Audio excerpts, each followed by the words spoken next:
bosnya juga sih. Oke, jadi menyesuaikan atasannya. Menyesuaikan ya. sedikit. Terus. Iya, tapi kalau ada yang mengumpul dari atasan ya tinggal cari meja di pojok yang lain. Ya. Iya. Ini penuh banget nih Pak. Ini tim apa yang ada di sini Pak? Ini tim operations. Oh. IT tadi kita lewati dan di sini finance di ujung, finance selalu di ujung ya Pak ya? Biasanya di ujung dan itu biasanya nggak boleh pindah-pindah juga karena ada tim human resources juga. Nah ini kita karena banyak meeting atau pertemuan kita di sini bikin yang namanya collaboration pod.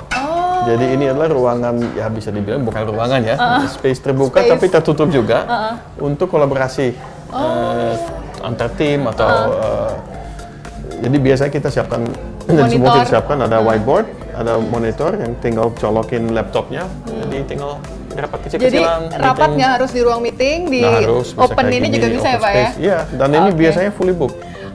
Kebetulan kamu kesini, ini kosong satu. Nah ini kita di Telkom Telstra Customer Experience Center. Kita sebutnya CEC aja. CEC, oke. Jadi customer kita yang bilang, apa sih Telkom Telstra jualan apa sih? Nah kita bawa ke sini untuk menonjolkan produk kita apa aja dan mendemokan. Di dalam sini ya Pak ya? Yuk kita. Jadi kita buat Custom Experience Center ini dan seakan-akan ini menggambarkan satu hari dalam kehidupan IT manager misalnya. Jadi mulai dari rumah. Nah ini kita bikin settingannya kayak rumah. Silakan duduk Mbak. Duduk. Duduk. Nah customer datang ya kita, enak banget nih. Tiduran sekalian gitu ya. Sengaja dibikin seperti itu ya Pak ya? Ya ini kan settingannya homey, jadi kita bikin suasananya kayak di rumah. Kita menjelaskan di sini bahwa kalau Telkom Telstra yang memanage jaringannya, itu IT manager di rumah pun bisa ikut memanage karena kita punya portal. Bisa dilihat di handphone, bisa dilihat di laptopnya atau di tablet. Dia bisa lihat semua jaringan dia yang di-manage oleh Telkom Telstra, gimana, apa kabarnya, ada yang nyala, ada yang mati gimana. Jadi semuanya bisa dilakukan dari mana aja. Kalau yang ruangan itu Pak fungsinya? Nah kalau gitu habis dari rumah kita on the road, kita ke kantor misalnya. Ke kantor, Nah kita naik mobil dulu ke kantor kan. Nah di sini kita ada mobilnya. Sampai ada giniin segala ya? Masuk ke macetnya Jakarta. Karena di mobil juga kita bisa menjelaskan mengenai flexible working. Kita menjual konsep seperti Office 365, di mana kita bisa kerja dari mana aja, termasuk dari mobil. Terus kalau mau mampir dulu untuk ngopi, kita ke kafe. Di coffee shop ya? Nah ini ada kafe, kita menjual produk kita yang namanya digital signage. Yang sudah bisa dipasang misalnya di toko atau di coffee shop. Ganti-ganti kontaknya melalui cloud. Jadi bisa dari kantor pusat serentak ganti kontak di seluruh konten di seluruh layarnya. Dan kita lanjut lagi. Sekarang di mana ke kantor. Nah ini sudah di kantor.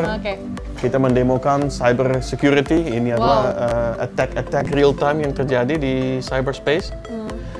Karena customer harus tahu bahwa ini harus diamankan dari segi cyber security. Jadi kita menjual produk kita managed security service.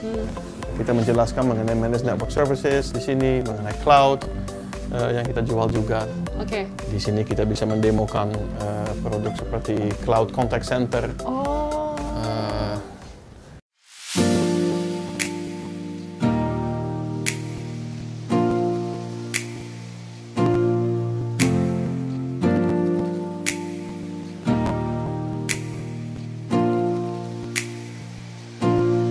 Seru juga ya Pak Erik jalan-jalan di kantor Telkom Telstra dan ternyata konsepnya tuh memadukan antara formal tapi ada sedikit sentuhan play-nya gitu.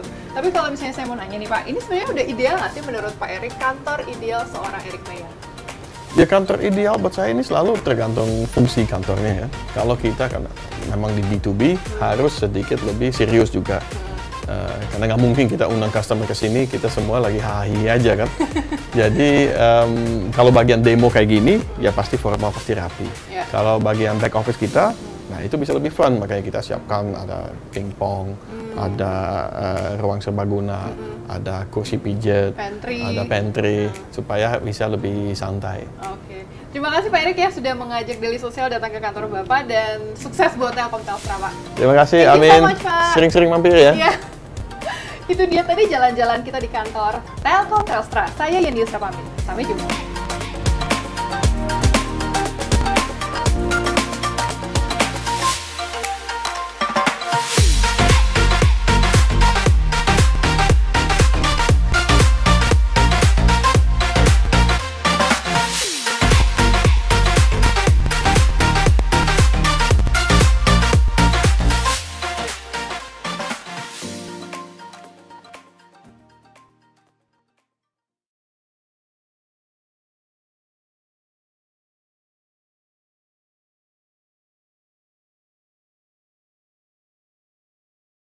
Hai Destur, kembali hadir bersama saya Yeni Yusra dan kali ini kita akan mengunjungi kantor Carmudi.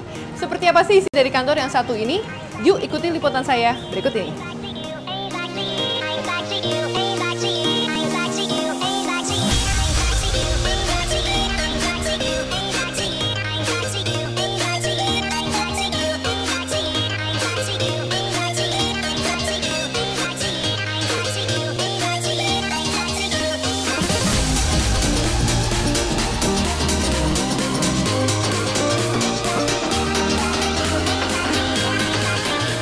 Hi, this is Social. Welcome to Carmudi office. Okay, hi Stefano. Stefano, as you know, I'm the CEO of Carmudi Indonesia. CEO of Carmudi Indonesia. Yeah, So this is the office for Carmudi Indonesia. Yeah, this is the headquarters for all the group. We are present in Indonesia, Philippines, Yeah. Sri Lanka. Okay. And our new headquarters is in Jakarta.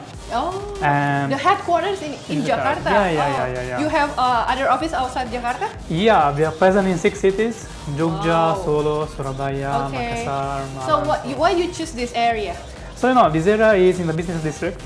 Oh. So it's kind of strategical. It's also close by the toll road, so for Yeah. easy access. Okay. Everybody's here, so we feel like also we need to be here. Okay. mainly. Is there any design or theme for your office, or just you make it casual as you No, can? so we had a girl who was very creative, and she had Oh. in mind this concept of sharing the office space with everybody. Okay. And also me as a CEO, I don't have a separate room. We are all together in the same room. Oh, you work together with yeah, yours. yeah, Wow. yeah. I mean, let me show you. Okay. But it's Inside, right? Yeah. Let's go inside. So before we go to the working space, I'm interested with this display over here. Can you explain to me Yes. what is this? So most of the guys are really into bikes. Oh. So the girl that designed the space decided to make this kind of space to show the best helmets. Okay. So the guys every morning come here and they show the best helmets. So I'm kind of proud Okay. because these kind of helmets are pretty expensive. So they put some effort in that. So they like to show it around. Okay. So we go to the working space now. So can you tell me which team is it? Yeah. sitting So over here? this is a really brand new team. Oh. The head is Bagus. Okay. Is a kind of list team because it's a list team. Okay. The head is Daniel. Oh. But it's a really brand new team. All of them has with us less than 1 month. Really just join us. Oh. It's Okay. a brand new team. And over there, which team is that? Over there we have telesales, Sales. and Telesales. sales. Telesales Okay. and sales. They are helping our listing business, B2B business. So basically they are part of the core revenue stream. Okay. And this is in front of us. Which team is it? And this is our best team, editorial and content. editorial, So okay. Tutus is sitting over there actually. Okay. And Here this we is- have the content collection. Oh. So this is the guy that on a daily basis go to dealers, Oh. talk with them, take the pictures, take the details of the information of the units, Okay. and then send it to our QC team just over there. Uh-huh. QC team instead is the guys who check the pictures, check the quality, check the listing information, and be sure that we don't have double listing or fake listing. Oh, so I see that in the center you put a standing desk over there for working and for enjoying the guests also. Yeah, have a coffee together, enjoy, Yeah. even to walk a little bit around. Because Yeah. sitting every time is Because not the best. sometimes we get tired sitting down and Yeah, standing desk is exactly. very convenient. I'm interested with this space over here. So we have 2 meeting rooms, Oh, one okay. upstairs and one downstairs. Okay. This is actually the meeting room for guests. Oh. So people just come and we welcome them here The upstairs is for. for internal meetings or Right. guests that are already used to us. Okay. So like our best partners. So I see the wallpaper here is very. I feel like I'm at home or something. Is it the Yeah, the so reason that why you was the put this? concept. So Oh. most of these guys, beside this team, Uh-huh. are here since 3-4 years already. Oh. So I joined only 2 years ago, but most of these guys are here since the beginning. So there's this kind of family Yeah. thing going, so they really feel Okay. like to coming at home. So that's why we do this kind of Cozy. yeah, exactly. In your back is like a locker. It is for employee. For an employee, they can just Okay. come here, put the helmet, put the raincoat, or And this is musola, right? yeah. They have musola also. So can you tell me which team is it?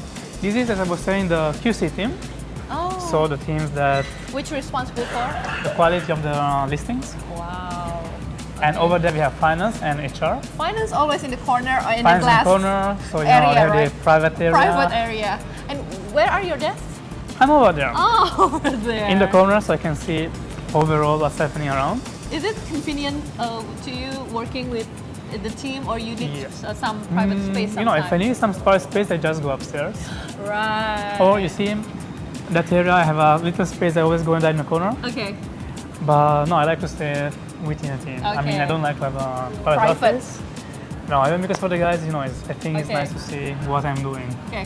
Okay, I see the ping pong table in here, Yes. in the middle of the working space. Yeah, so the thing is that every day the guys, especially after 6, so after the working hours, they play a little bit of tennis table. Okay. And from this week, actually, we start a tournament. Oh. So this Friday at 4:30, we shut down the office. And then play ping pong. We play ping pong and also have some other activities, just Okay. to keep the hype in the office. Okay. I'm interested with this area over here. It's very cozy. Can you tell me what is the area? I mean, you have beanbag chair and TV and PlayStation also. some guitar, some. Okay. So no, the thing is that as I was telling you, the guys here always perceive this company as a family. So they spend a really lot of time. Okay. Most of these guys are coming from far away, so they Yeah. come to office at 7, and they leave sometimes at 8 p.m. Oh. Also about the traffic, but also because the workload is, Yeah. you know, sometimes can be pretty sick.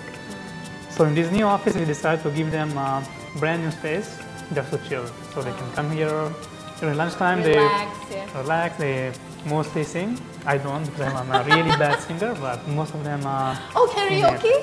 Yeah. You see, they have the guitar. They Oh, have yeah, sing. Okay, there's a pantry also. Did you provide the lunch also for them? Yeah. I mean, not Oh. lunch, but we provide some snacks, and we just get a coffee machine that is still on the way. Oh. The CFO is always on these kind of things. So Okay. I think next week we should be in office.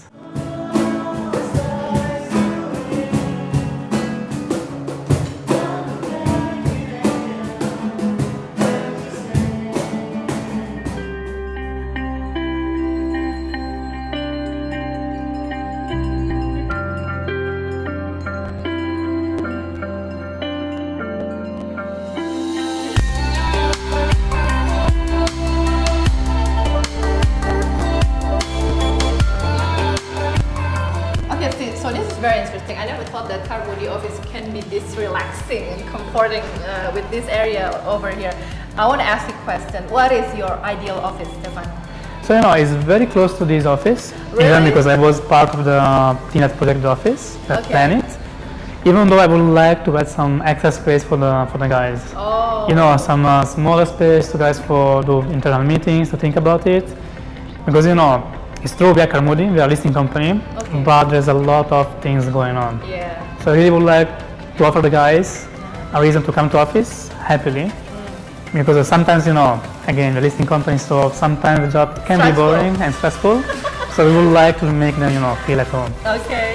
Thank you so much, Stefano, for Welcome. having Daily Social to come to your office. And Thanks for coming, by the way. much success for Karmudi Indonesia. That's all, that's all. Thank you. Itu dia tadi jalan-jalan kita di kantor Karmudi. Saya Yeni Yusra pamit. Sampai jumpa.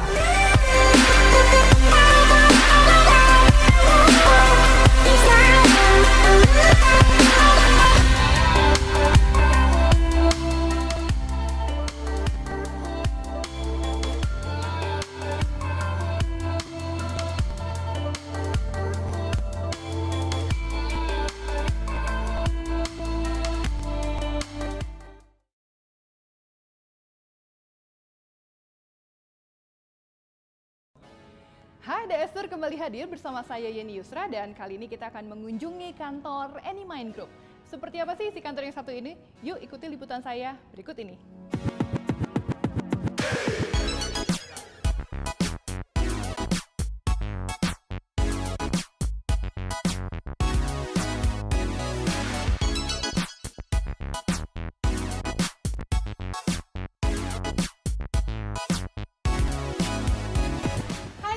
Hai Tasya, selamat datang di kantor kami. Oke, dan Lydia di sini sebagai? Saya sebagai Country Manager Anymind Group untuk Indonesia.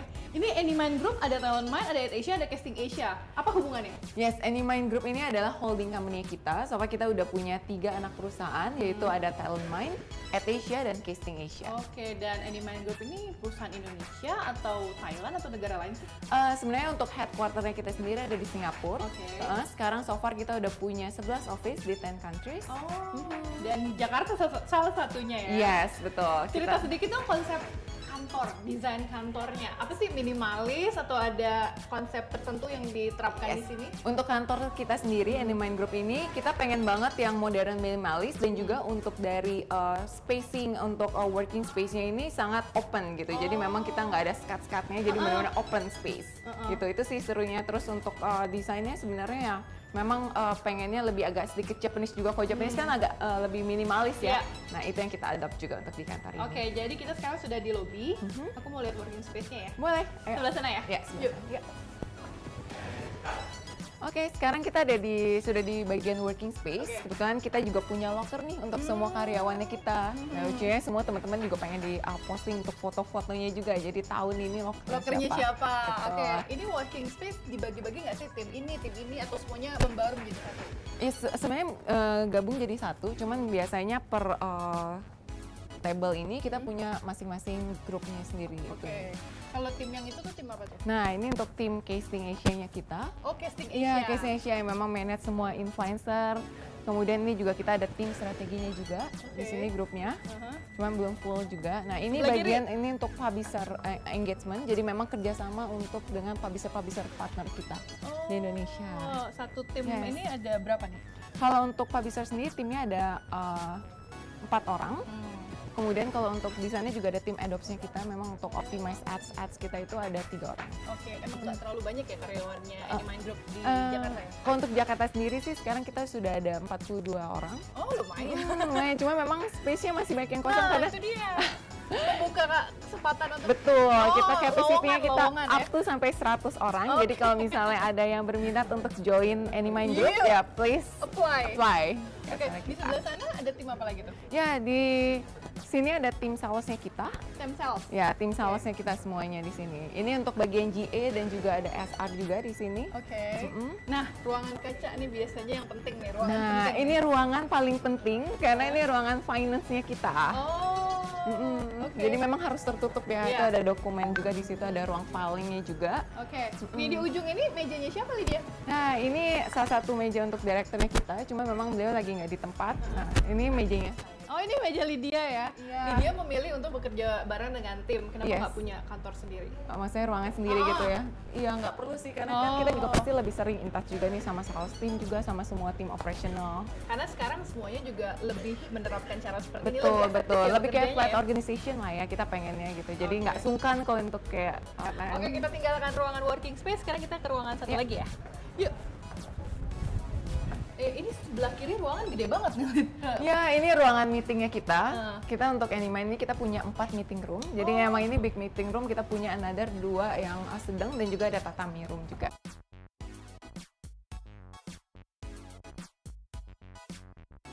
Kalau lihat di desain di atas ini ala-ala Jepang gitu ya? Iya, memang yang tadi sempat aku jelasin. Ada yang mau lewat. Lagi mau meeting, pas banget. Lebih banyak digunakan yang ini atau yang ini sih? Mostly sih kita pasti sering pakai yang ini sih untuk kayak weekly meeting sama semua. Iya, paling view-nya paling bagus di sini. Dan paling besar kapasitinya karena kita tiap bulan ibaratnya kita ada meeting regional juga. Jadi yang memungkinkan semua tim ini yang hampir 40 orang ini harus join semua meetingnya. Oke, kita masih berada di hall istilahnya ya. Jadi ini sebelah sini meeting room lagi nih? Iya, meeting room yang sedang. Kan kita grup salesnya juga banyak, jadi mereka sering banget meeting untuk brainstorm juga. Oke. Nah, ini lucu nih.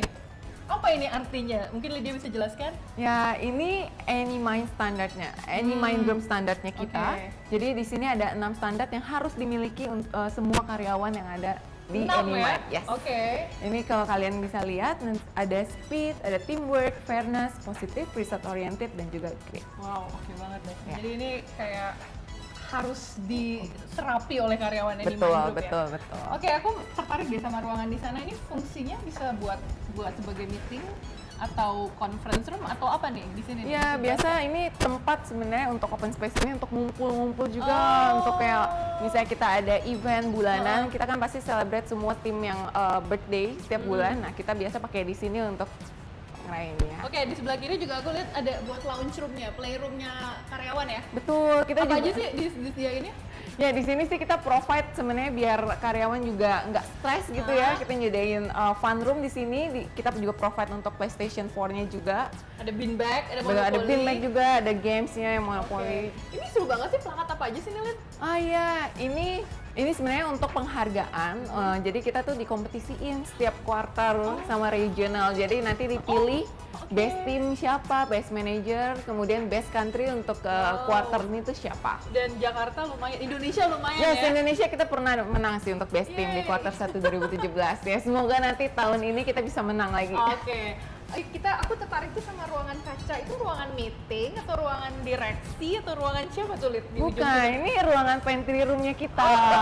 Pantry roomnya keren banget sih. Iya. Kenapa konsepnya kayak gini? Kita pengen kelihatan pantry-nya ini sangat gimana ya, santai lah gini. Jadi semua yang makan di sini tuh enjoy, nggak yang terlalu serius. Karena kan di ruangan kerja kan kelihatannya udah stressful. Jadi kalau kesini tuh kayak nggak berasa kerja ya.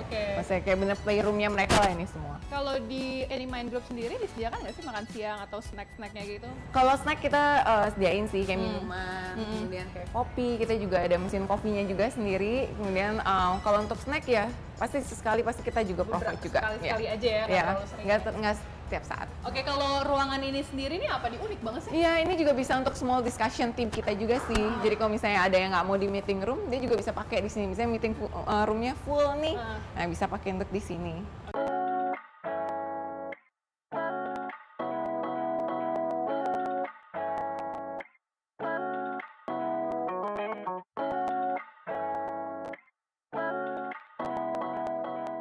Banget ya kantor Anymind Group, ternyata sangat-sangat cozy dan nyaman dengan warna-warna cerah dan mural-mural dan painting yang warna-warni juga.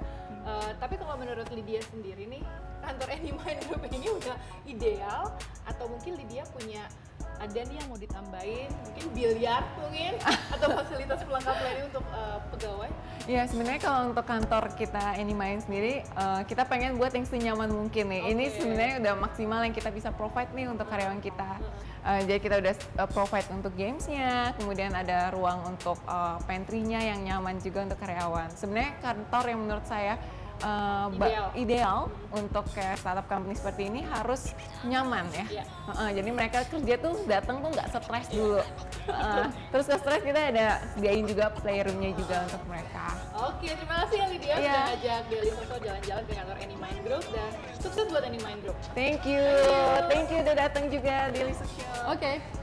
Itu dia tadi jalan-jalan kita di kantor Anymind Group. Saya Yeni Yusra, sampai jumpa.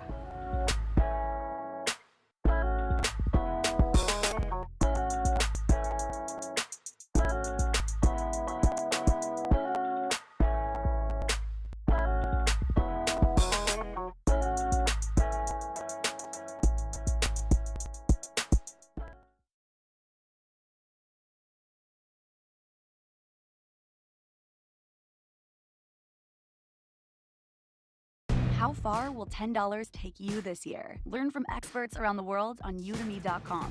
Explore tens of thousands of online courses with lifetime access. Learning finally fits your schedule.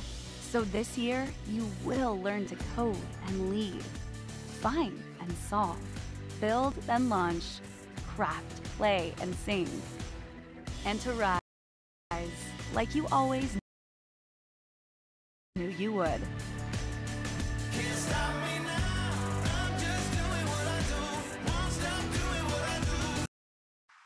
Hai Devster, kembali hadir bersama saya Yeni Yusra. Dan kali ini kita akan mengunjungi kantor Genius. Seperti apa sih isi kantor yang satu ini? Yuk ikuti liputan saya berikut ini.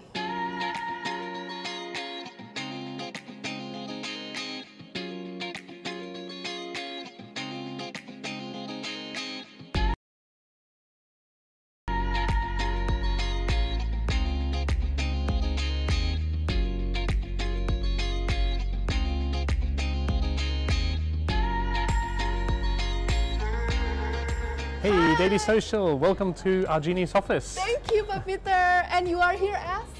I am the head of Genius. Genius, head of everything. So this is the office of your lovely, lovely Genius. So It is indeed. tell me Here about is this where place. we cook up the entire What is this app. place?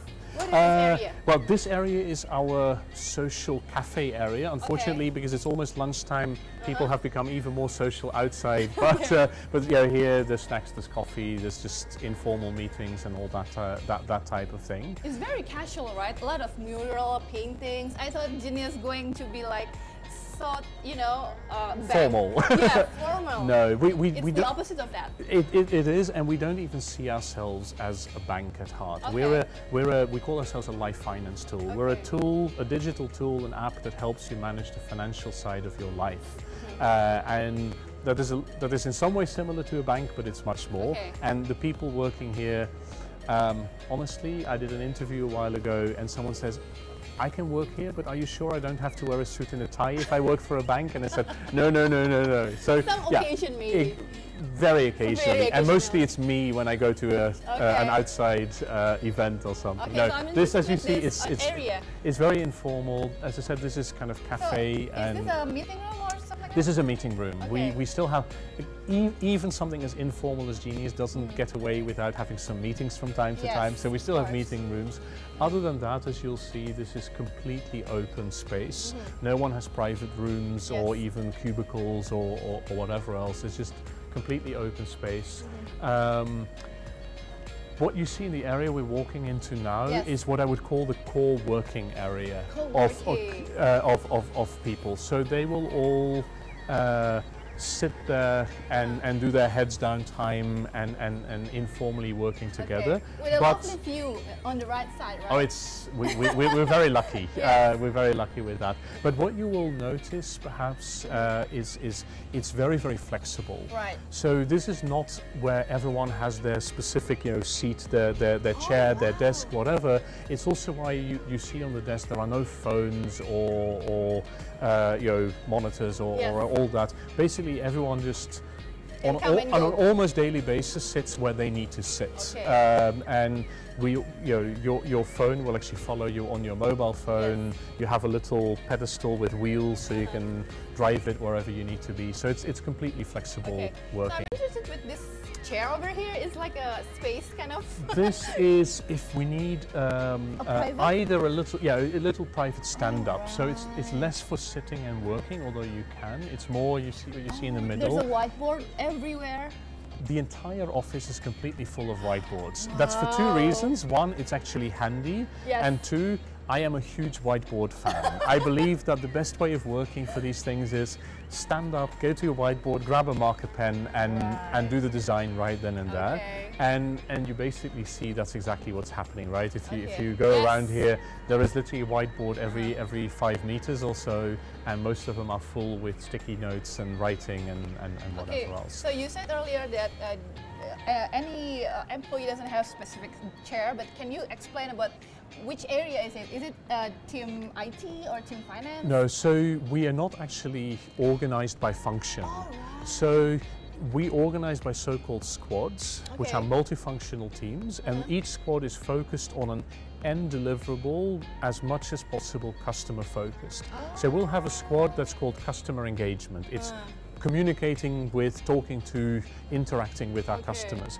We will have a squad called customer service. They're the people who arrange our contact center, our physical service points, etc.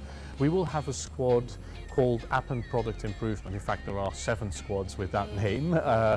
They are focused on making the app better. Each squad has typically a product type person who thinks about what the customer needs. They may have a marketing person to make the creative material and write the text to communicate. They may have IT people to do programming.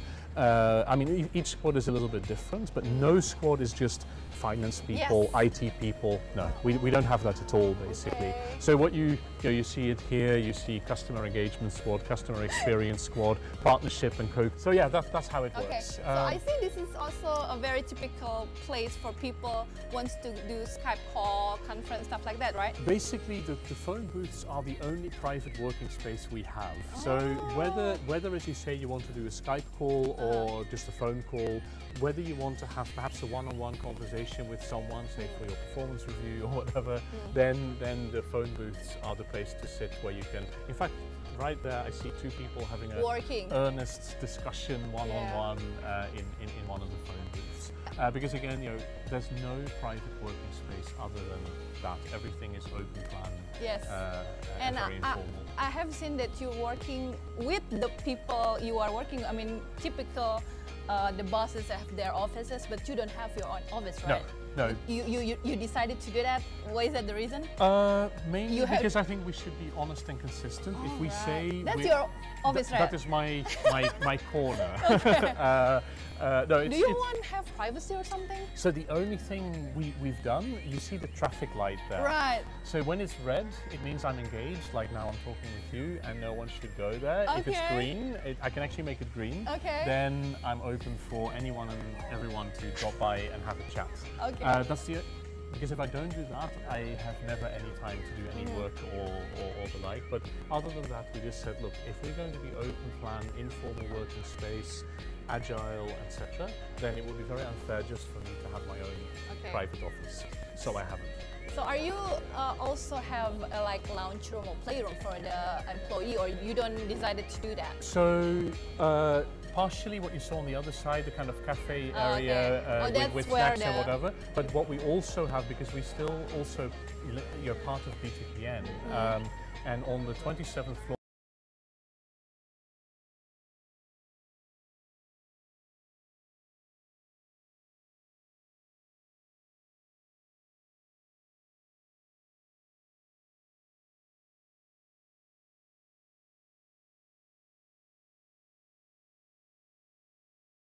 we have a full canteen, and we also have pool tables, Xboxes and other games and so on and so forth. So there is an entire relaxation lounge there too.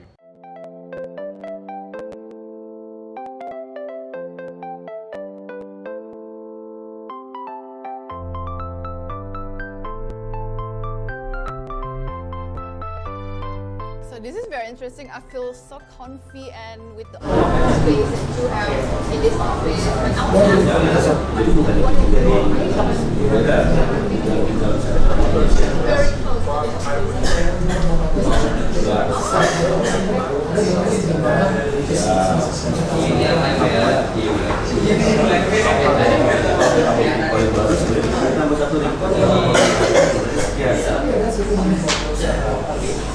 very close to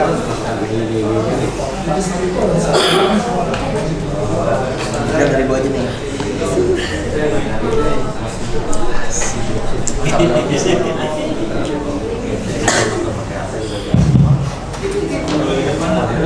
Halo.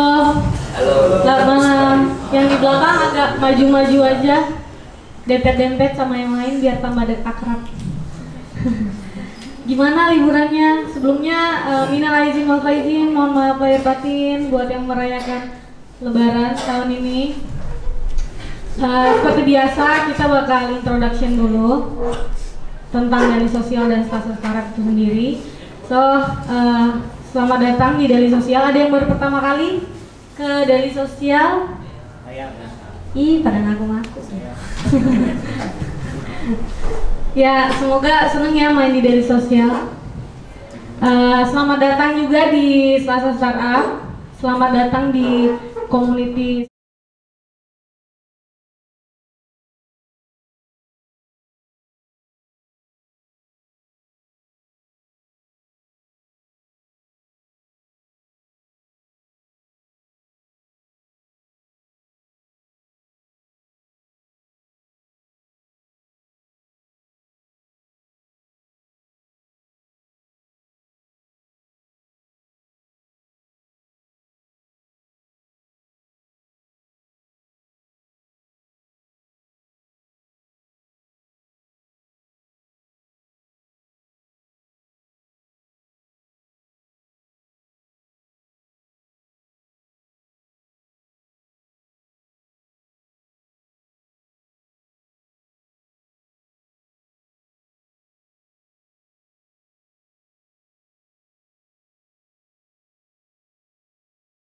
Teman bisa langsung download gratis di dailysocial.id/research. Dan kita juga ada consulting. Nah, consulting ini kita juga sempat berkolaborasi dengan beberapa corporate untuk mengembangkan ide dan konsep-konsep. Contohnya itu kita juga mengadakan hackathon dengan BCA dan BTN. Kalau teman-teman sudah mengikuti DS dari lama, itu pasti udah tahu aktivitas kita. Nah, ini beberapa aktiviti dari sosial. Website kita pastinya, terus kita juga ada research seperti yang aku bilang tadi. Terus kita juga ada DS Store. Nah, DS Store ini teman-teman bisa dapetin apa ya? Voucher-voucher belanja. Nah, teman-teman bisa dapat diskon di situ. Langsung ke store.dailysocial.id. Terus kita juga ada DS Deals. Nah, DS Deals ini lebih ke kupon acara. Jadi diskon-diskon tiket acara teman-teman bisa langsung dapetin di DS Deals kita, dailysocial.id/deals. Nah, Daily Social TV, tadi sebelum mulai kan aku udah putar tuh video kita DS Tour. Nah, itu salah satu program kita di YouTube. Yang lain kita juga ada discussion, terus ada review gadget, itu namanya open box. Teman-teman bisa nonton di YouTube kita, Daily Social TV, tinggal di search saja. Terus kita juga ada Minerva. Nah, Minerva ini chatbot kita sampai saat ini masih dikembangkan juga. Teman-teman bisa langsung coba di website kita. Di ujung sebelah kanan itu ada chat dan search. Nah, teman-teman bisa langsung klik di chatnya, bisa ngobrol sama Minerva. Nah, Selasa Startup sendiri sudah berjalan sejak awal tahun 2017 hingga saat ini, ya. Jadi sudah sekitar setahun lebih. Terima kasih buat teman-teman yang selalu datang. Dedikasinya sangat besar ya untuk Selasa Startup. Kita juga ada grup Telegram. Nah, teman-teman bisa langsung join di daily.social/sswag. Ini yang tadi aku bilang di email reminder udah ada. Teman-teman bisa langsung kliknya. Nah, kita juga ada Dispatch. Ini baru mulai di awal tahun kemarin. Teman-teman bisa langsung subscribe ke dispatch.dailysocial.id kalau mau dapetin update seputar teknologi dan startup. Nah, ini kita juga ada terbaru nih produk kita, ada long form, jadi artikel in depth gitu. Nah, yang terbaru itu seputar blockchain. Teman-teman bisa langsung akses ke dailysocial.id/longform. Nah, snack di belakang itu disupport oleh Business Geo Cloud. Yang pengen tahu lagi Business Geo Cloud itu apa, silahkan langsung businessgeo.com. Terus kita juga disupport sama streamingin. Kita soalnya juga ada local host di Bandung dan Jogja. Nah, live-nya itu disupport sama streamingin. Jadi di Bandung sama Jogja sekarang juga lagi nonton nih. Kita sama-sama nonton di sini gitu. Nah, ini sosial medianya dari sosial. Teman-teman bisa langsung follow, langsung subscribe untuk dapetin info-info Selasa Startup selanjutnya. Thanks and enjoy Selasa Startup. Selanjutnya kita langsung panggil moderator kita, Mbak Kori. Silakan.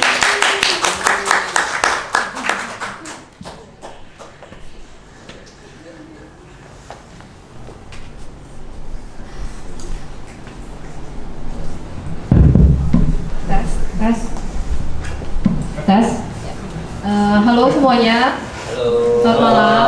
Malam. Saya agak nervous. Mudah-mudahan harap maklum ya, karena ini pertama kalinya nih saya jadi moderator buat mandu sesi Selasa Startup kali ini.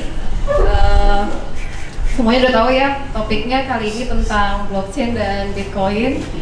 Mungkin dari teman-teman sendiri apa udah yang tahu Bitcoin itu apa, cryptocurrency itu apa, atau blockchain itu apa? Sudah?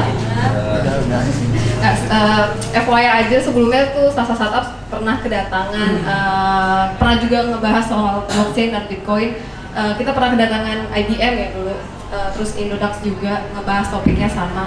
Tapi kali ini kita mau ngebahas itu lagi dengan topik yang sedikit berbeda, karena sekarang kita sudah kedatangan CEO dari Tokocrypto, namanya Pang Xue Kai, mungkin bisa manggil aja Kai. sekilas aja. Jadi Tokocrypto itu basically platform untuk crypto dan digital asset ya. Nah, nggak usah lama-lama nih, kita langsung aja hand over ke Kai buat jelasin lebih lanjut mengenai blockchain dan Bitcoin. You can start now. Tes. Halus. Alright, tes. Terima kasih. Selamat malam semua. Nama saya Kai. Saya berasal dari Singapura. Saya di CEO di Tokocrypto. Saya masih belajar bahasa. So presentasi hari ini dalam bahasa Inggris.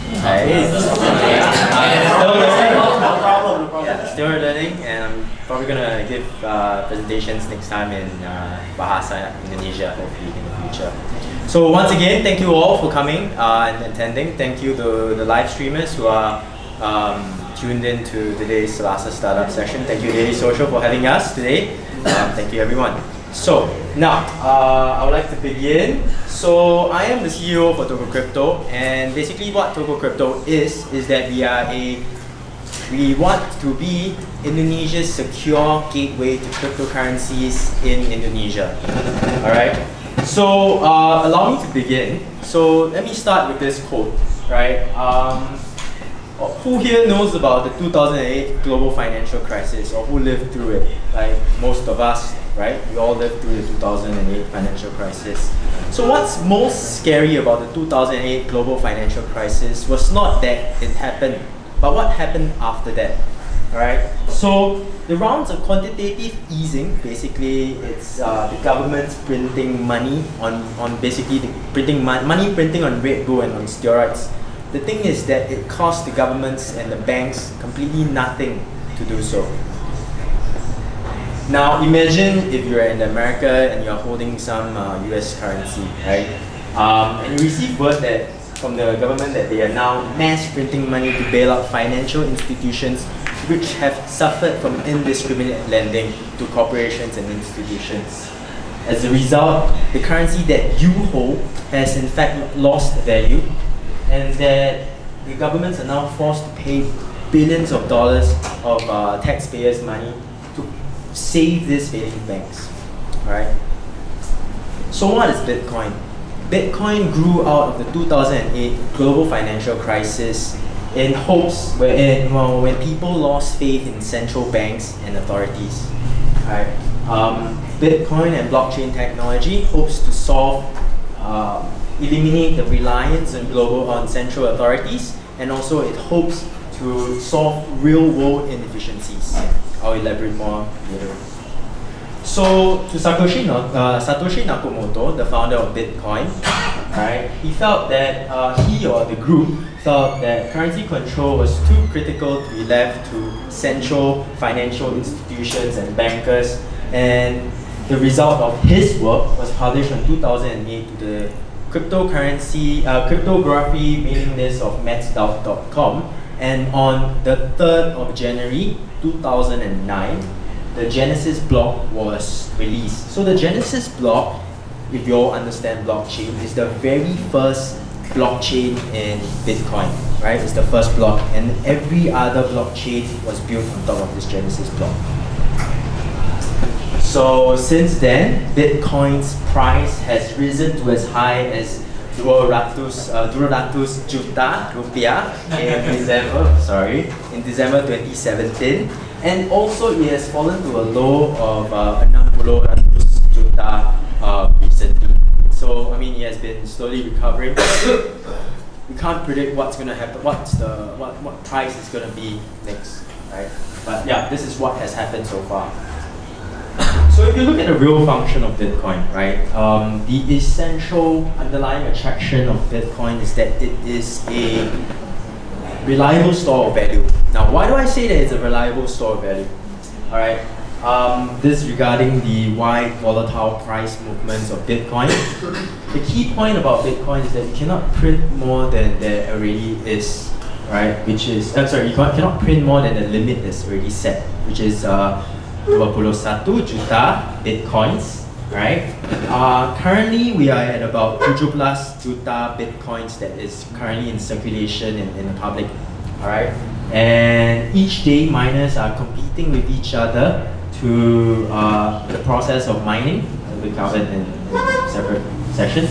So the process of mining is whereby miners are competing to basically confirm this transaction onto the block, to confirm the block, right? And these miners who successfully confirm the transaction are rewarded in Bitcoins. That's the generation of new Bitcoins.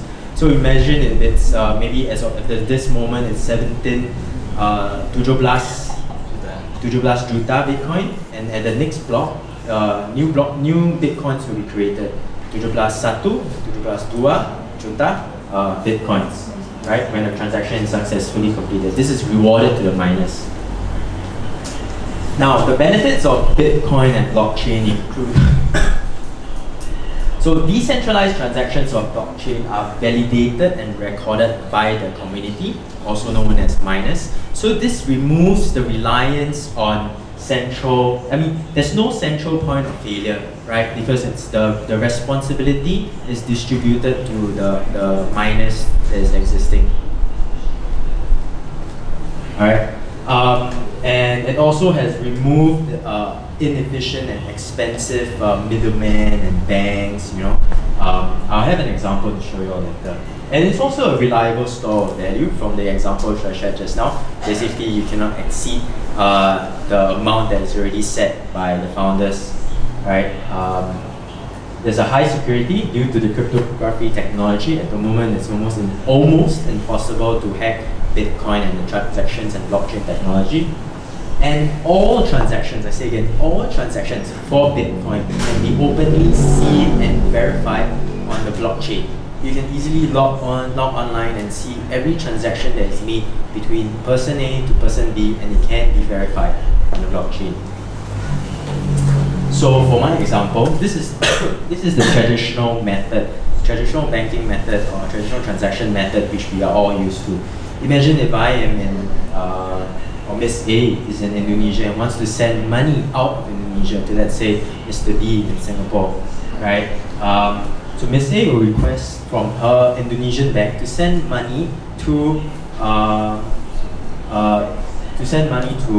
Mr. B's Singapore bank, right? So the Indonesian bank will then process the request, charge Miss B with a certain admin fee, then send the money to the Singapore bank.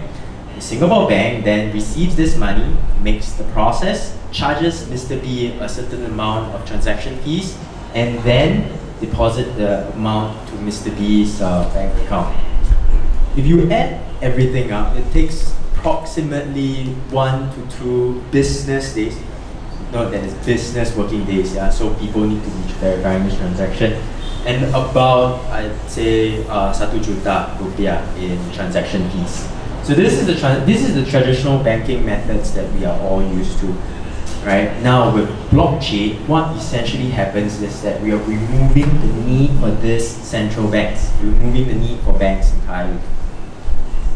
All right. So same scenario. Miss A wants to send money to Mr. B, Singapore to Singapore. Indonesia to Singapore. Miss A can send the amount directly to Mr. B. And this is what we call peer-to-peer transaction. So the whole peer-to-peer decentralized transactions on blockchain, this is it. So Miss A will send the money directly to Mr. B, and this transaction is validated and stored on the blockchain by the miners. So everyone can go in and verify that the transaction has been completed, right? And essentially, there's faster transactions and cheaper fees that result from this transaction. So this is blockchain technology and what it promises. However, okay, with all this being said, with with blockchain being fantastic and all, there are still problems that plague blockchain. Alright, there's massive scalability problems. Scalability I mean by, so currently blockchain, if you talk about maybe 7 transactions per second compared to Visa's 10,000 million transactions per second. So Bitcoin and blockchain technology cannot match up to that amount of transaction per second yet. And also, Bitcoin's blockchain is designed in a way that miners gain incentive by mining a block. Basically, it means that if person A pays more, his transaction or her transaction will get confirmed faster than another person who wants to send the same transaction. Alright, think of it like a restaurant, right? There's a long queue of people who wants to get into the restaurant, right? And there's a person at the door who basically says, if you pay me more money, I will let you go inside the restaurant faster. So imagine that kind of scenario. That's what's happening in Bitcoin and blockchain right now. So that was, so imagine Bitcoin at the early stages in 2009. That was blockchain 1.0. Naturally, it has to evolve. Like, man, we all have to evolve and improve, right? So, so at the start, there were new cryptocurrencies that were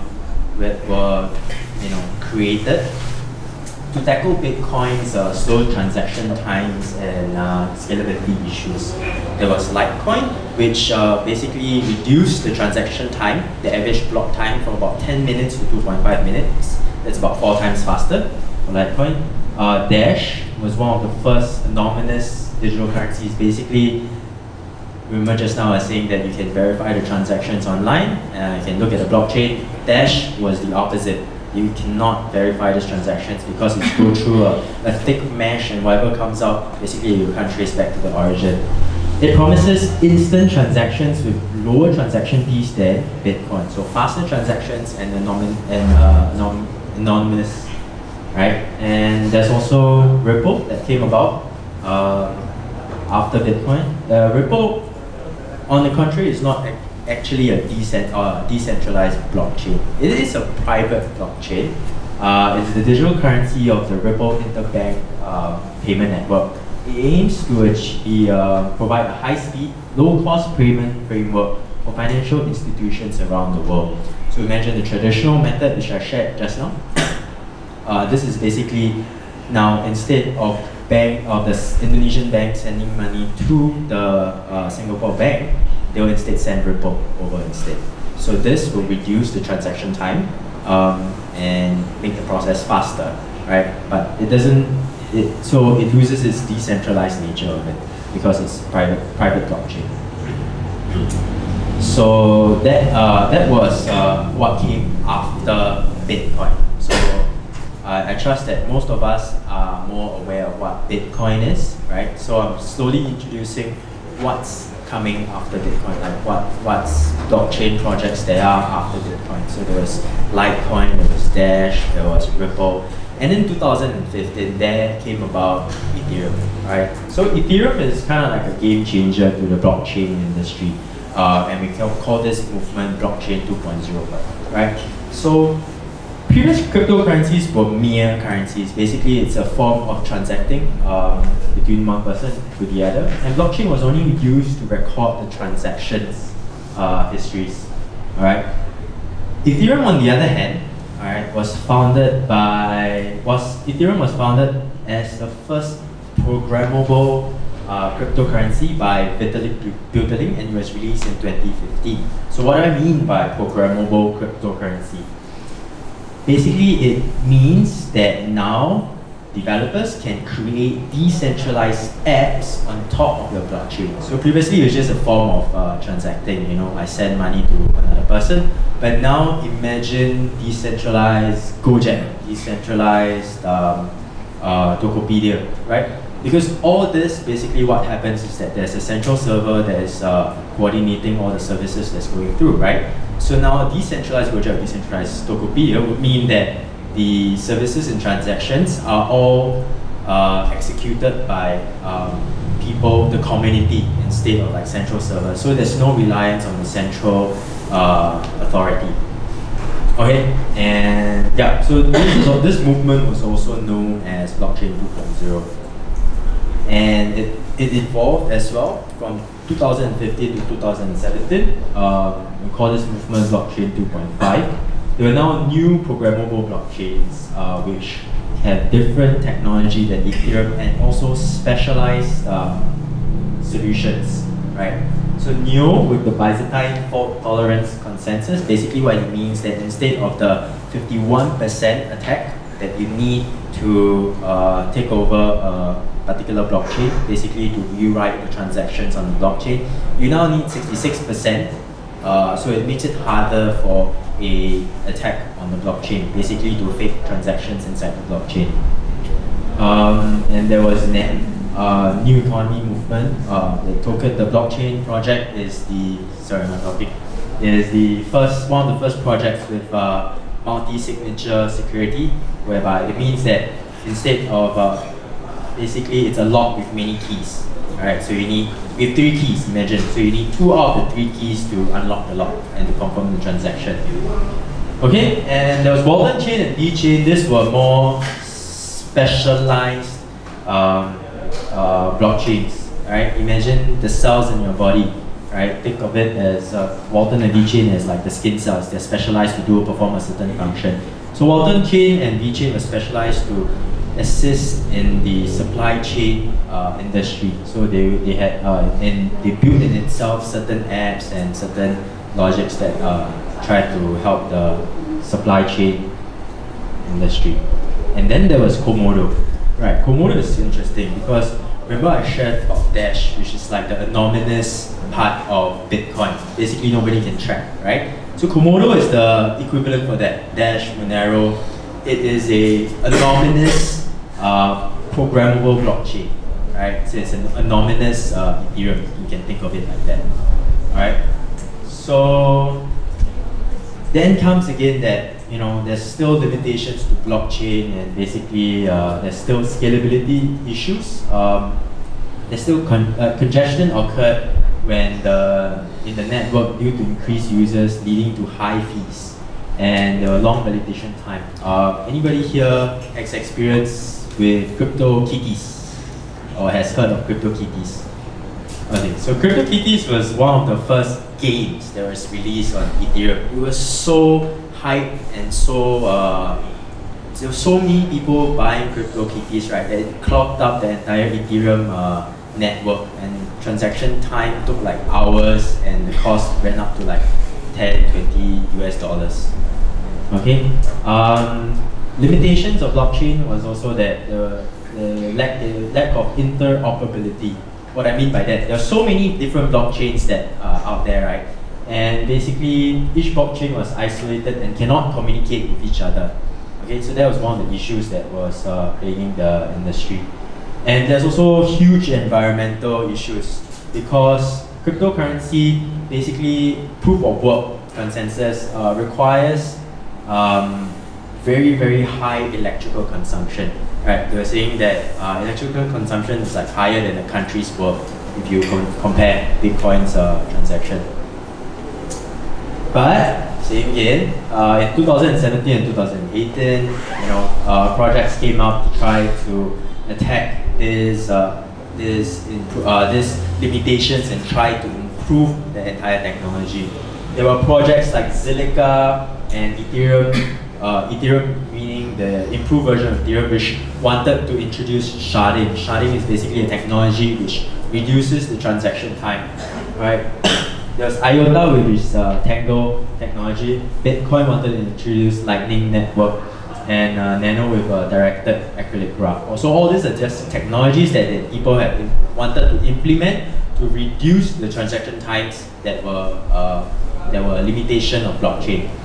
Alright, there were in order to increase interoperability, Icon and Aeon, they were like working on cross-chain partnerships, and also Bitcoin also working on atomic swap.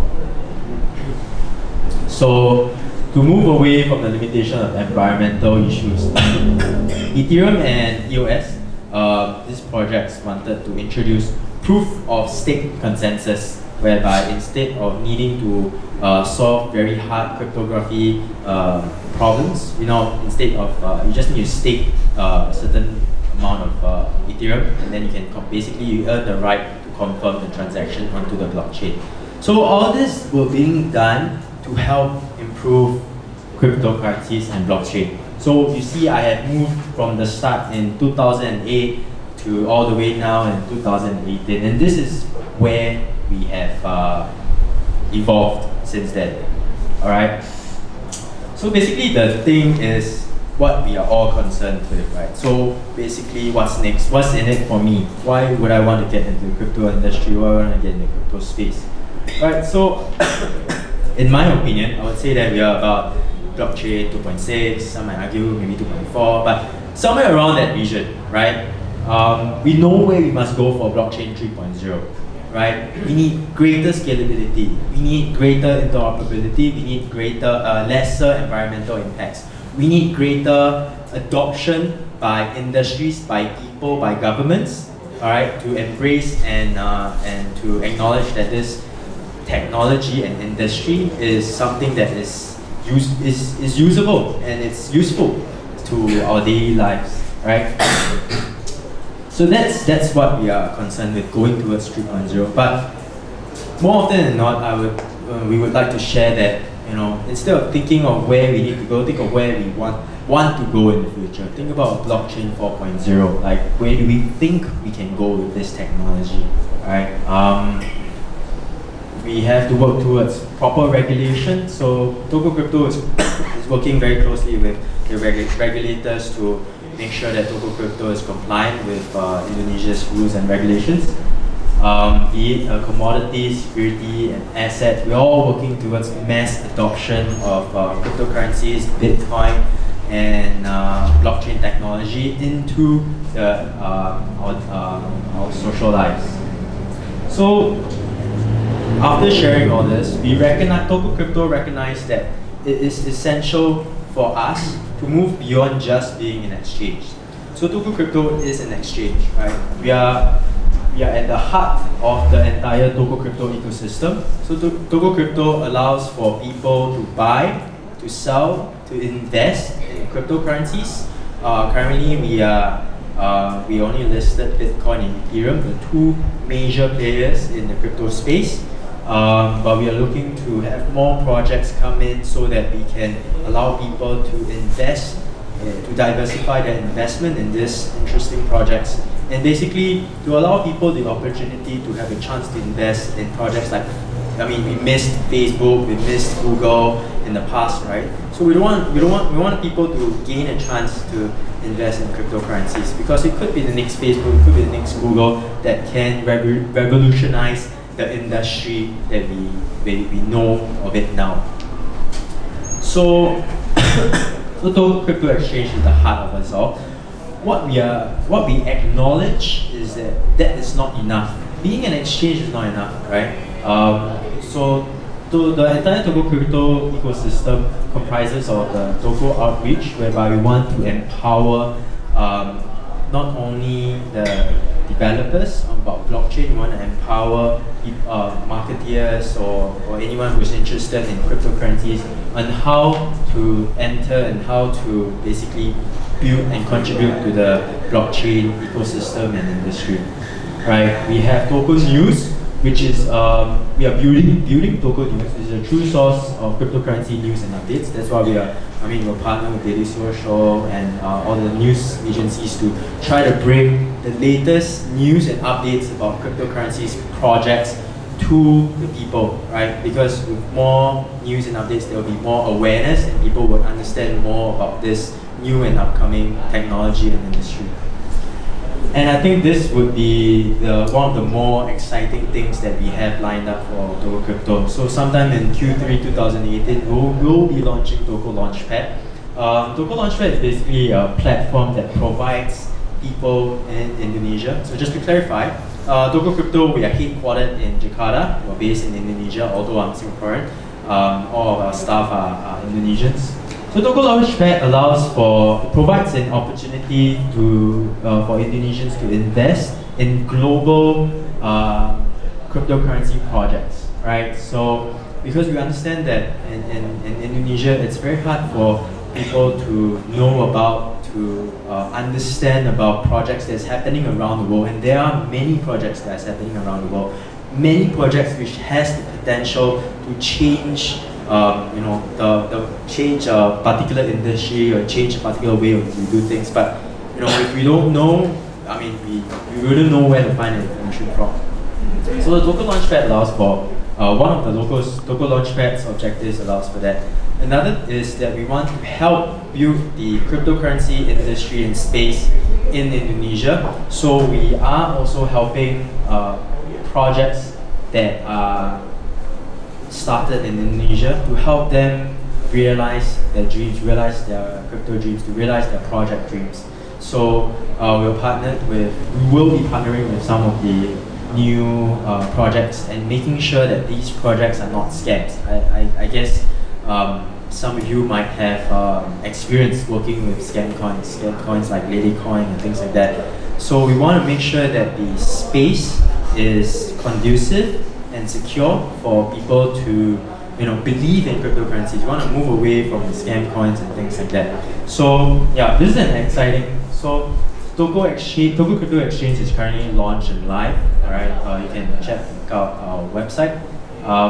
But there's Toko News, Toko Orange, and Toko Launchpad. We will be building it, and they're all coming up in Q3 of 2018.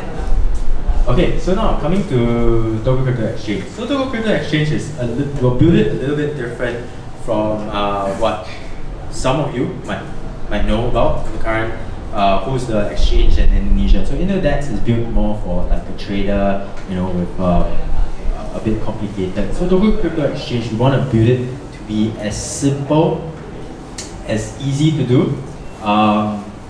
May I borrow your phone? I could do a demonstration of how easy and simple it is. So it's already live, and I don't know if it's gonna show. So let me run through again. What you see on the right is the Tokocrypto's dashboard. So we build it with the mentality that it has to be as simple as possible for people to invest, right? Because if you want to invest, you want to do it in a conducive and comfortable environment. And so basically the process to sign up an account with Tokocrypto, we made it as simple, as easy as possible. So all you need to do is just register an account, you submit the KYC documents, and you're set. You're set to start investing in cryptocurrencies. Alright, and basically the UI UX for the Tokocrypto Exchange is built that it's simple enough for people to go in and look at what they want to invest in. Right? And also the process for depositing money into Tokocrypto is instant. If you sign up an account now, you go in and you try to deposit money via the methods that we have inside. I can't show it right now because it's not showing. But yeah, if you do that, it takes you about 3 to 4 minutes to get your money into Tokocrypto. Something which I don't think any exchange or most of the exchanges out there have this feature of. Alright. So, and last thing that Tokocrypto Exchange emphasizes on is security. So we have made it a point that we are going to emphasize on segregation of funds. So basically, when you send money into Tokocrypto doesn't hold the funds. Right? The funds are held by a third party. So this ensures customers' funds are protected, and of course, ourselves are protected because we won't be exposed to the risk of money, handling the money. We utilize a secure wallet, which is audited and checked and by the industry experts, and we have robust industry procedures in place to prevent internal frauds and things like that. So this is what we are doing for Tokocrypto Exchange in order to bring up the trust and credibility in our exchange. Okay, so that's the exchange. So now for a little bit more about the Toko Launchpad, right? So basically what it is, Toko Launchpad, is that it is a new initiative by Tokocrypto as a gateway to provide specifically Toko research. So you have to do your KYC, you have to get an account with Tokocrypto, and it provides the Toko users the opportunity to invest, like I said, in global ICO projects, global blockchain projects, in a safe and convenient manner. And it's targeted to launch during Q3 2018. So now, why Toko Launchpad? Why did we choose Toko Launchpad, right? Because currently around the world, due to the lack of regulation for ICOs, there are many amateur cryptocurrency investors that have fallen prey to ICO exit scams. So like I mentioned just now, Lilycoin, one example of a scam. And so as such, Tokocrypto aims to protect Toko users from these scams through the Toko Launchpad initiative. So we would screen our users, we would screen the project, screen the founders, screen the project vision, and make sure that all this are real, right? The project is real. So to ensure that anyone who comes in to invest through Tokocrypto is in a credible project. So how does it work? So first, our research team will search and identify upcoming high-quality blockchain projects. We'll then approach those projects around the region, around the world, and then we'll request for allocation for Toko Launchpad. And after that, we'll list the blockchain project on Toko Launchpad together with a report and AMA. AMA stands for Ask Me Anything. So basically, you can ask the project anything that you want, be it token utility, be it what are the ideas and project details, right? And then after that, you can contribute to the project listed on the Launchpad. So the features of Launchpad, first it's KYC and AML check. All projects and users are KYC and AML checked. Our community is fast and growing. We have already onboarded more than 10,000 users in a mere 2 months without active marketing. And this number is expected to grow exponentially once Tokocrypto begin our marketing phase. So you can look out for the marketing that's going to come up, marketing and branding that's going to come up. And we're also working together to partner with Daily Social and other groups to help organize meetups, basically to bring different projects from around the region to Indonesia to showcase them to Indonesians.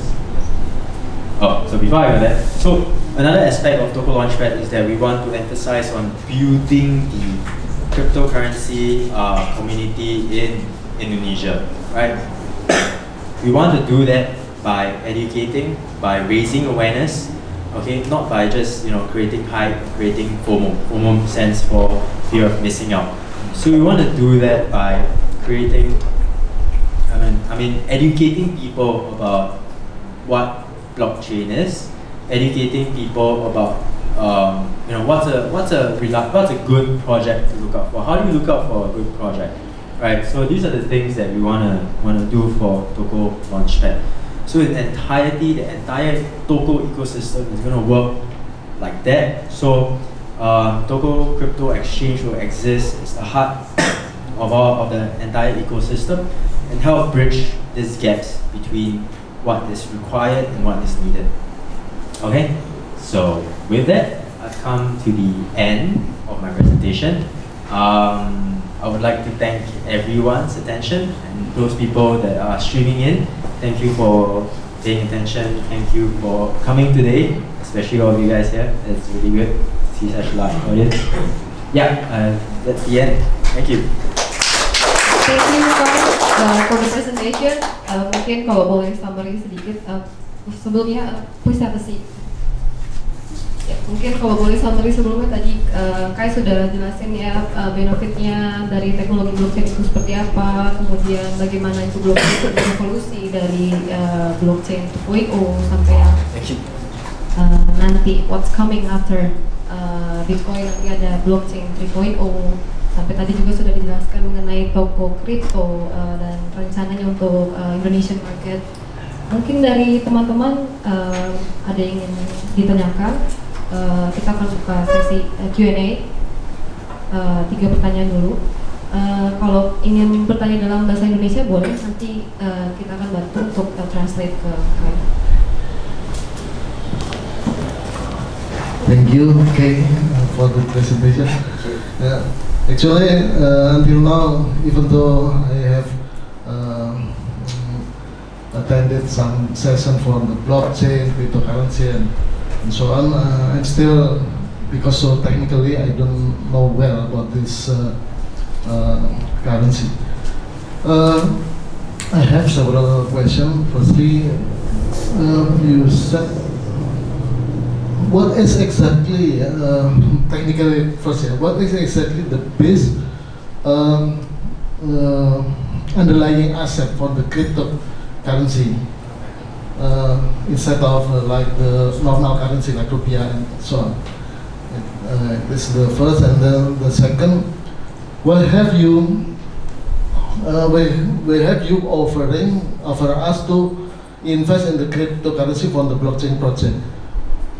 What is the benefit? What is the difference if the investment is in conventional currency? This, I think this two, and third, lastly, I want to ask you as a management of the startup business, how you will monetize your business and scaling up your business. Thank you. You want to answer the question? Yeah. So thank you for your question, Pak. My name Gurnadi. Pak Gurnadi, thank you for your question. Okay, so 3 questions. Let me answer the first one first. So in order to answer that question, I think for my answer is very simple. Underlying asset behind Bitcoin, there is nothing behind. There's no underlying asset, right? Same like gold. The underlying asset of gold is basically gold, but the price of gold is based on demand and supply on the product, right? It's just that it's a physical product that people put a price to it. As to the actual use of gold, the price of it is actually more than what it's useful for. Same like Bitcoin, okay? There's basically, if you own a Bitcoin, it's not that you own something physical in your life, but if you own a Bitcoin, the value that is assigned to it is what people think its value should be. So ideally, everyone will agree on a certain value, and imagine an entire world where everyone agrees on a certain value for Bitcoin. So the beauty of Bitcoin is that once everyone agrees on this value, it's a universal currency that everyone can use, and basically all transactions can now be carried out seamlessly and on the blockchain. So I think your question is that what's the underlying asset behind Bitcoin, right? Is that there is no underlying asset behind Bitcoin, just like gold. I mean, it's may I interrupt you? If I'm not mistaken, because we are in the Muslim country, yeah, if the currency is not based, if you have a transaction without underlying asset, it is not allowed by religion, yeah, by Muslim. Is this true? How you get the license, say, from the OJK, if you can operate it here?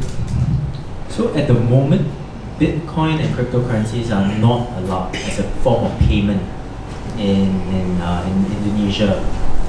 However, Bapepti recently announced that they are working towards Bitcoin and cryptocurrency as a form of commodity. Alright, as a form of commodity. So same like gold. Just that although gold is physical, now we're going to think of non-physical assets, right? Something that is created.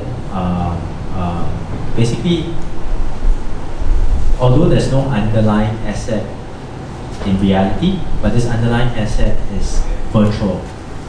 Yeah. So maybe that explains a bit more. Maybe let me correct myself. So instead of there being no underlying asset, there is no underlying asset in reality, but the underlying asset is in the virtual space. It's like, imagine you own a virtual... Intangible asset. Sorry? Intangible asset. Intangible, right. It's not say intangible, it's tangible, but it's in the virtual space. You don't see it in real life, but it's like... Technology asset. Yeah, it's like, imagine, let me give an example, is that, imagine all the storage space in the world is just a certain fixed amount, right? Something trillion terabytes. Basically what you're owning is a space inside this storage space, right? You're owning something tangible inside the virtual space. So yeah, I hope that answered question 1. Now for question 2 is, sorry, can I repeat question 2? Is as a form of investment? Yeah, instead of traditional currency. Okay. So the thing about cryptocurrency, right, is that it's in its infancy stage. We are not advocating, or we are not asking everyone to go and put all their life savings into cryptocurrency, to invest in cryptocurrency, because cryptocurrency is a very volatile asset at the moment, right? And we only recommend it as a diversification to their current portfolio for people who are willing to take the risk and eventually reap the rewards in the future, right? Because we see the potential for its growth, but it's going to be huge volatile movements. So our proposal is that people treat it like a diversification to the investment portfolio. So we're not saying that put all your money inside cryptocurrencies. We're saying that take some time, consider how much you're willing to put inside this new industry, because it has a chance to become something big. Yeah. So yeah, that's what we think, that as an investment medium, cryptocurrencies can be a certain portion of people's investment portfolio, something that's more risky and has higher rewards. Yeah, it's an alternative for them. Exactly, an alternative to what we are aware of, like an alternative to buying stocks, and alternative to playing at Forex, maybe. It's an alternative medium. And but similar to Forex, I think. It's similar to Forex is like gambling. Almost. But this is, you're investing in, I would compare it to stocks, similar to stocks, because you're investing. But stock there is underlying asset. Similar to option, I think. Yeah. Derivative of stock. Yeah. Stock trading. Yeah. So, something like maybe gold. How about gold buying? Similar to buying gold. Yeah. That's what we feel it should be. Yeah, as a commodity. I mean, Babati is currently working on the regulations to recognize cryptocurrency as a commodities in Indonesia. Right, so yeah, basically that's what we are advising. Consider diversifying your investment portfolio instead of putting everything into stocks or putting everything into fixed income or not saving at all. So that's what we are suggesting for cryptocurrencies. 1, 2. Sorry, the third question was what again? About your business. Okay, how we want to monetize and scale it. So currently, Tokocrypto, we are running 0 transaction fees, 0 deposit fees, 0 withdrawal fees. So everything is free at the moment. And basically, how we monetize it is that as Tokocrypto as an exchange, we will be charging transaction fees in the future, and these transaction fees will help sustain the business. Alright, and yeah, so that's what we want to. I mean, that's the business part of the Tokocrypto exchange. Scale it. How to scale it? We hope to, through these events, achieve as many. I mean, reach out to as many people as possible and to educate them on what cryptocurrency and blockchain technology is all about. Yeah, I think your business. I think your business model is traditional, but with technological goods. Yeah, it's something similar. It's a traditional business with technological goods, but we are also looking at how we can, change the way that we are doing business as well. Of course, how we can implement blockchain into this this traditional form of an exchange. But that will be the future, and future improvements to the crypto exchange, which we are planning for and aspiring towards. Thank you. Thank you for your question, sir. Ya, kira-kira menjawab pertanyaannya ya. Apa ada yang ingin bertanya lagi ke Kai soal blockchain atau Bitcoin atau mungkin tentang Tokocrypto? Oh ya. Halo, saya tanya pakai bahasa Indonesia nggak apa-apa? Boleh. Oke. Let me introduce myself. My name is Ferry. Ya, saya bertanya yang pertama, kenapa namanya Tokocrypto padahal Anda dari Singapura gitu ya? Apakah ada rencana dijual ke Tokopedia? Karena saya sendiri juga ada startup ya, saya namain Buka Property, memang mau saya jual ke Bukalapak. Gitu. Okay. Jadi itu pertanyaan saya pertama, mungkin backgroundnya kenapa memilih nama Tokocrypto. Yang kedua, saya menanyakan mengenai adanya larangan beberapa negara mengenai cryptocurrency yang menyebabkan harga kripto itu sendiri turun jauh gitu ya, terutama dari China. Kalau melihat ke depannya mungkin dalam 5 tahun ke depan apakah cryptocurrency itu akan bagus nantinya, saya belum pernah tahu secara detail ya, tapi beberapa kali ditawarin gitu ya, bahkan bentuknya pun berubah-ubah ya, ada yang pakai MLM, terus ada yang pakai direct selling, ada yang pakai penjualannya aneh-aneh gitu ya. Jadi itu yang membuat jadinya masyarakat Indonesia ya yang 250 juta lebih katanya gitu ya, itu jadi bingung cryptocurrency ini apa gitu ya. Soalnya saya punya temen sebulan lalu jualan cryptocurrency merek A, besok tahu-tahu sebulan ini jualnya merek B gitu ya, katanya baru launching, baru ICO, besoknya lagi jual yang lain gitu. Saya nggak tahu apakah dia memang kolektor atau memang timnya Tokocrypto atau gimana, saya juga nggak tahu karena jualnya macam-macam gitu. Dan apakah sebaiknya kita juga membeli semua gitu waktu awal? Nah itu pertanyaan saya, terima kasih. Waduh, pertanyaannya banyak juga. Okay. So the first question is, he was asking about why do you name it Tokocrypto? Are you planning to sell it also on Tokopedia? Maybe you can answer the first question. So yeah, I'll answer the first question first. So when we first started with the company, we didn't envision that we wanted to sell it. I mean, we know about Tokocrypto, but we didn't thought about selling it on. We know about Tokopedia, and we didn't thought about selling anything through Tokopedia. The reason for the name Tokocrypto because Toko basically means store, right? So we thought about crypto store, and that sounds kind of nice. So that's why we call it Tokocrypto. We don't have any connections to Tokopedia yet. I don't know in the future, but yeah, we don't have any connections. And yeah, the story for our exchange was pretty simple. We thought of the words, and we thought it was a fit for what we wanted to achieve. Basically, a simple store for you to come, to buy, and to sell cryptocurrencies. Your target market, especially in Indonesia? Yes, we are. Tokocrypto is we are headquartered in Jakarta. Our target market is Indonesians, but that is our near goal. So ultimately, we hope to expand to Southeast Asia and target Asian markets. Yeah, that's our expansion plan in the future. Thank you for your question, by the way.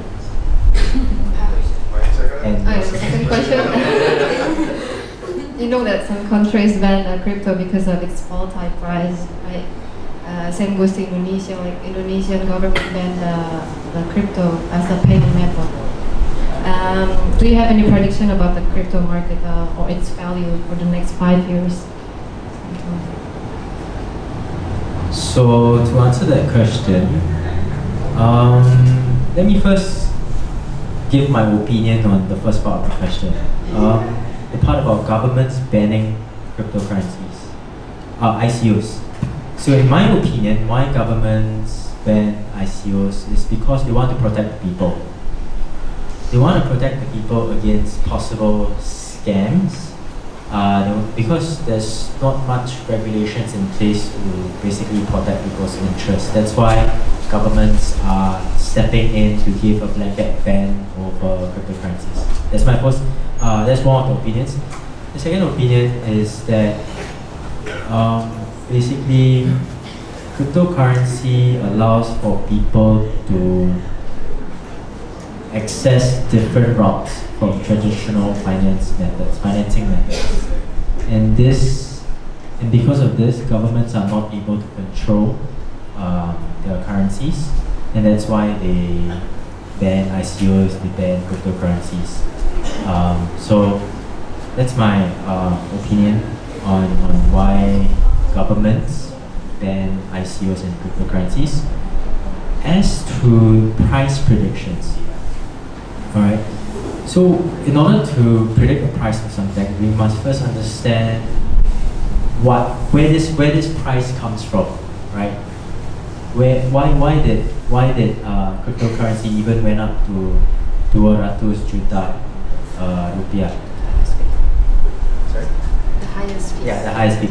So why did it even go there? Like, why do people think that an iPhone costs 1,000 is 11 juta? Why do people even think that? It's because of the price. I mean, for iPhone, there's a cost assigned to it, but this cost is definitely nowhere near the price that people are paying for it. This is where comes in your laws of economics, demand and supply.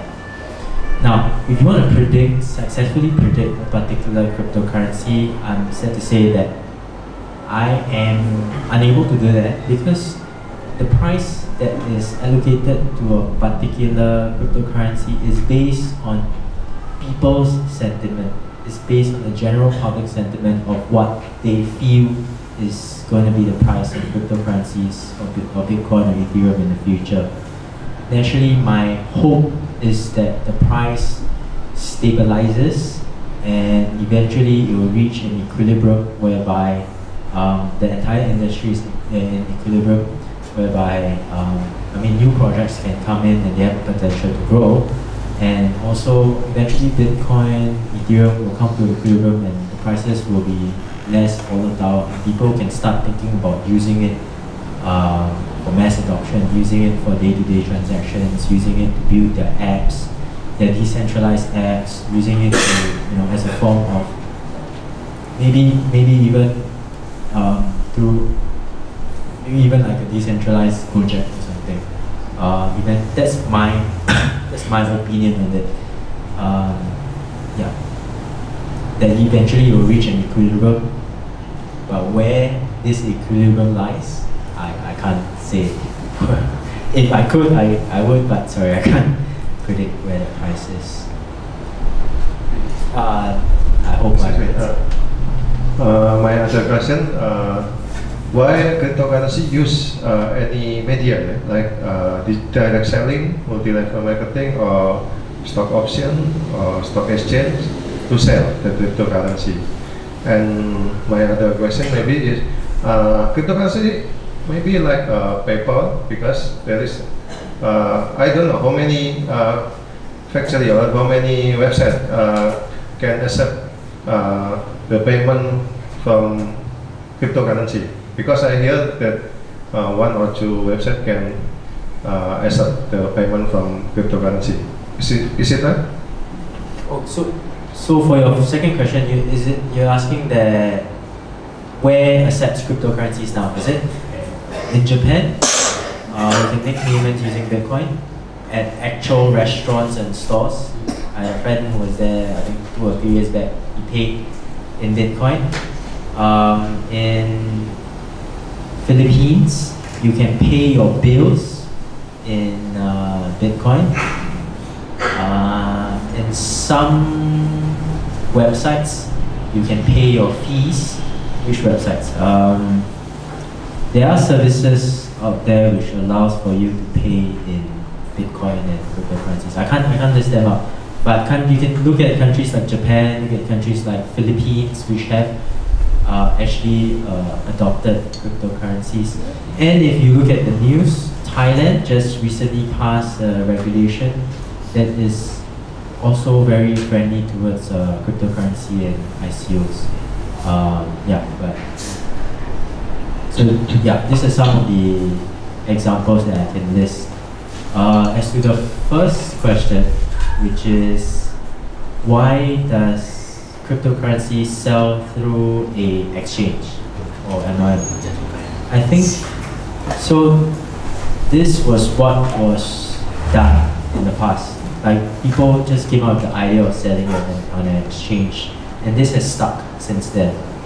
I wouldn't say if this is the best method, but currently this is the only method which we know of, right? Until somebody comes up with a better idea of how to transact and how to trade these cryptocurrencies. Same reason why we are doing traditional stocks on exchanges, why we are doing derivatives on exchanges, is what we know now. But in the future it might change. But yeah, we don't know about how is that going to change now. We are open to ideas and brainstorming. I mean, if you are interested to come and share and discuss more about how to shape this crypto industry. And then the good thing is, because of how new this space is, we are able to shape the way that it can go, right? It's just like a young baby. You're able to guide it, able to educate the baby on how we think it should grow up. And if we are interested in this space, we all should be actively participating and contributing to help shape this. Yeah. Thank you for your question. Once again, I think it's a good. Terima kasih atas pertanyaannya. Mungkin kita masih ada satu slot lagi untuk pertanyaan selanjutnya dari teman-teman.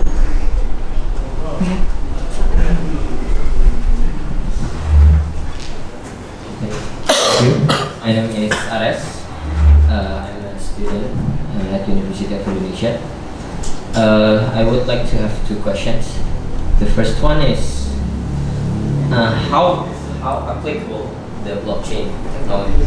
I mean, when does this technology will be applicable to some daily lives application? Because I have several ideas about one of the examples is about bureaucracy. I have a problem in my campus. If I want to make some program or some project, I need to get the sign of some chairman of some organization, and that's really tiring because we have to meet in person. I mean, I believe that I can put blockchain technology in it. So my first question is about when can the blockchain technology will be applicable for everyone. And the second one is I studied physics at the campus. How do you suggest for me to learn blockchain? That's it. Thank you. Alright, terima kasih, Aris, right? Yeah. Thank you for your questions. So for the first question, basically you're asking when. So when will blockchain be ready for mass adoption? Right. So I've shared that we're currently about blockchain 2.6, 2.4, and where we currently are, right? And there are projects which are very close to releasing their mainnet, basically their actual blockchain onto the internet for people to use and transact. It depends on your use case. If you're talking about governance, if you're talking about bureaucracy, these things don't require very high transaction speeds. So the question is, why aren't people using it then?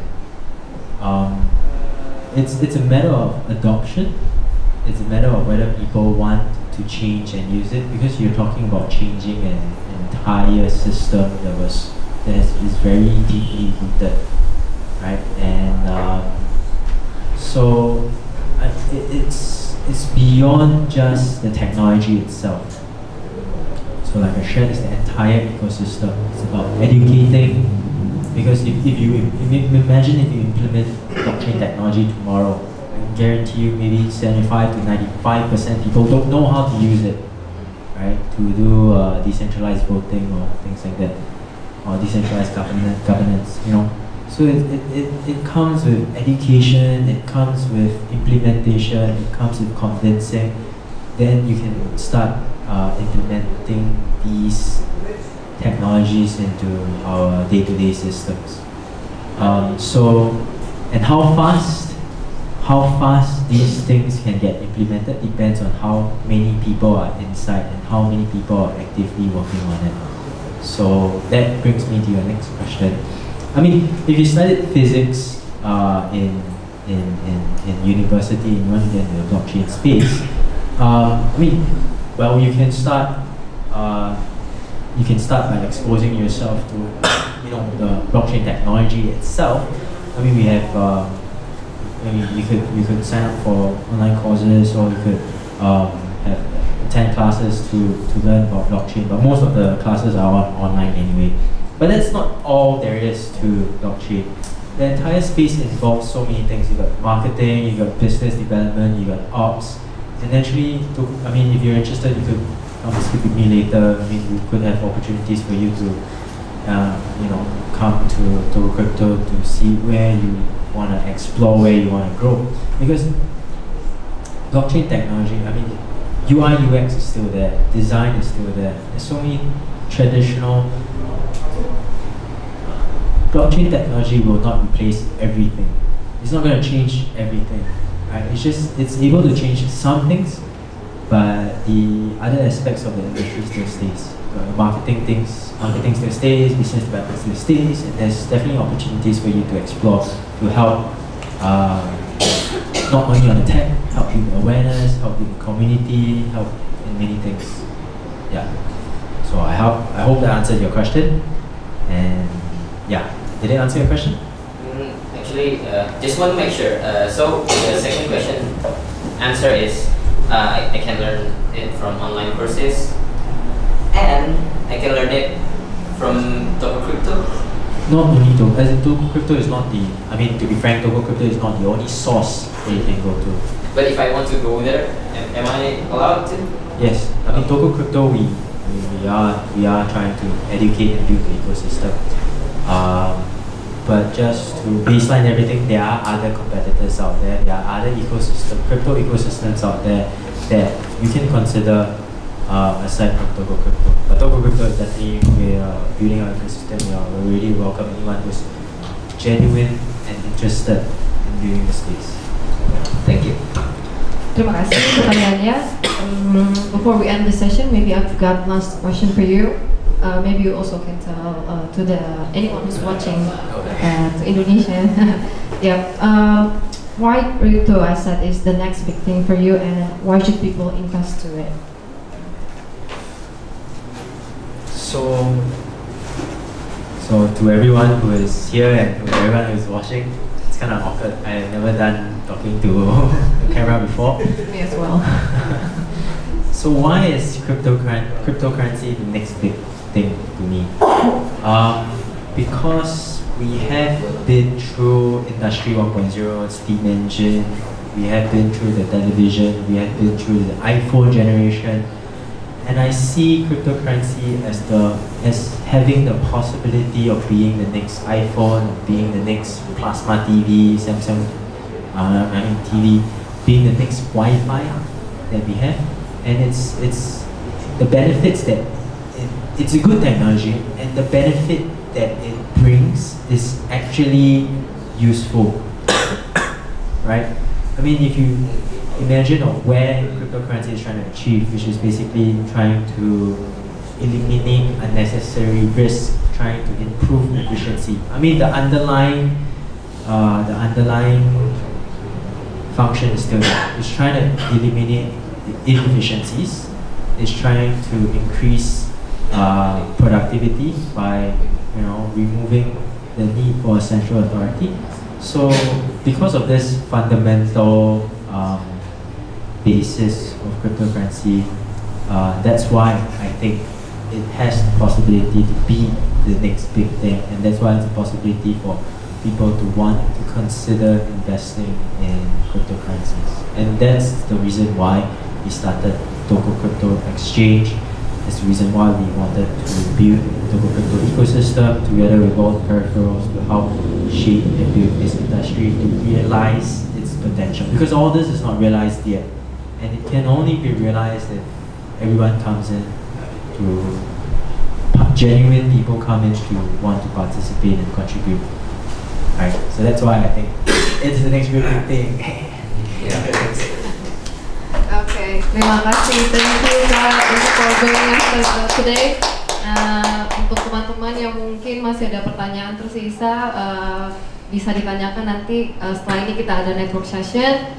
Dan untuk itu kita akhiri sesi Sasa Startup hari ini. Terima kasih sudah datang dan sampai jumpa di Sasa Startup berikutnya.